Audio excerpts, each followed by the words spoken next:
దేవుని వాక్యం చదువుకుందాము. రోమీలకు రాసిన పత్రిక 1వ అధ్యాయము 17వ వచనము.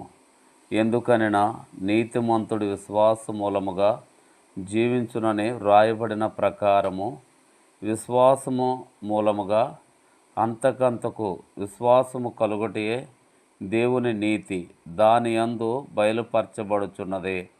చాలు. దేవుడు మన మధ్యలో ఈ వాక్యాన్ని దీవించునుగాక.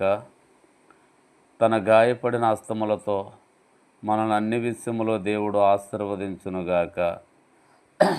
విశ్వాసం అంటే ఏంటంటే యేసు ప్రభువారు ఒక్కడే దేవుడని నమ్ముటయే విశ్వాసము. కాబట్టి యేసు ప్రభువారే పరలోకాన్ని, భూలోకాన్ని, పాతాళాన్ని, అందులోన్న సమస్తాన్ని కలుగు చేశాడని నమ్ముటయే విశ్వాసము. పరలోకముని కేరుబులు షేరుబులతో, దేవదూతలతో, జీవవృక్ష ఫలాలతో కలుగు చేశాడు. భూలోకాన్ని మనుషులతో, జంతువులతో, పిట్టలతో, గుట్టలతో, పర్వతములతో కలుగు చేశాడు. పాతాళాన్ని అగ్నిగుండముతో కలుగు చేశాడని నమ్ముటయే విశ్వాసము.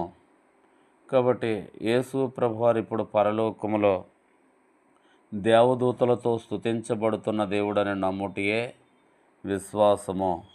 త్వరలో మన ప్రభు మధ్యాకాశానికి వస్తాడని నమ్ముటయే విశ్వాసము. తన బిడ్డలమైన మనల్ని ఏ కీడు ఈ భూలోకములో రాకుండా 95 ఏళ్ళు కాపాడగల శక్తి గలవాడని నమ్మటమే విశ్వాసము. సాతాను తీసుకొస్తున్నటువంటి ప్రతి కీడుని యేసుక్రీస్తు ప్రభువారు తొలగించగలడని నమ్ముటయే విశ్వాసము.